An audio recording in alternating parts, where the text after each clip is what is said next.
I want to start with this. See, this little bottle shaped a lot of my childhood, not because it belonged to me, but because it belonged to my father. And see, growing up, I often found myself asking a question that a lot of kids ask. Why wasn't my father the man I needed him to be? And if I'm being honest, I was angry about it. Like, really, really angry.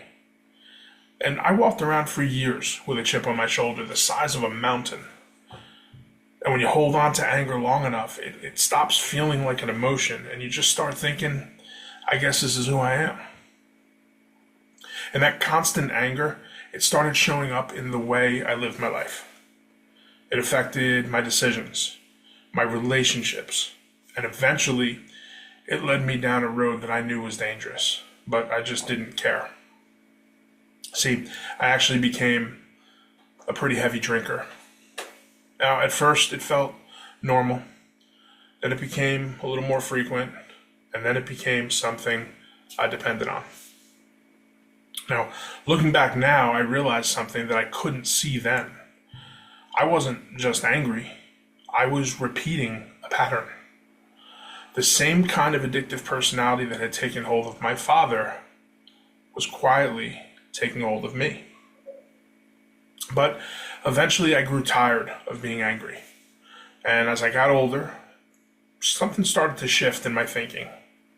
I began to understand something that I hadn't quite understood as a kid. My father wasn't just making bad choices. He was sick. Addiction is a disease. And when that realization hit me, something inside me softened. Now, the anger didn't disappear overnight, but it sort of slowly melted into this feeling of empathy. And after years of silence, I made a decision. I decided I was going to reconnect with him. But of course, I had to find him first. So I started looking. And eventually, I found an address in Staten Island where I'm originally from. And I drove down there one weekend, knocked on the door, and the person who answered looked at me and said, "Hey, he doesn't live here anymore." So I drove all the way back home feeling disappointed, but still determined. And so I started digging again. And believe it or not, by the very next day, I had another address. And I decided the following weekend, I was showing up again. No script, no plan, just the hope that after all those years, two people could finally have the conversation that was long overdue. I was excited and scared. But 2 days before I was supposed to see him, the phone call came. It was my aunt on the other end. She told me something I was wholly unprepared to hear. Because she told me that very morning, my father had died. A massive heart attack.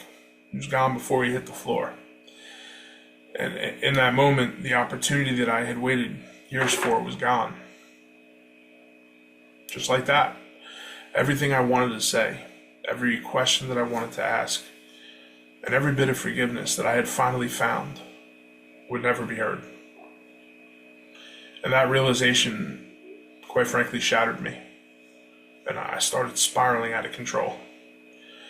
The drinking got worse. That anger that had melted away came roaring back. And if I'm being honest, I wasn't sure I was ever going to recover. But then something miraculous happened that I never saw coming.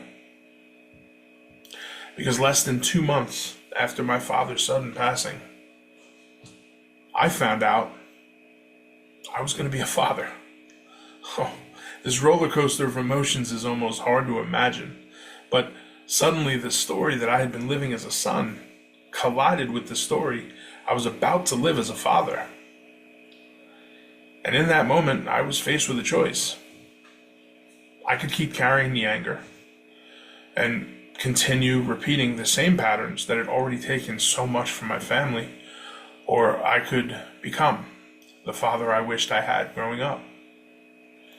And really, that's the moment that everything changed.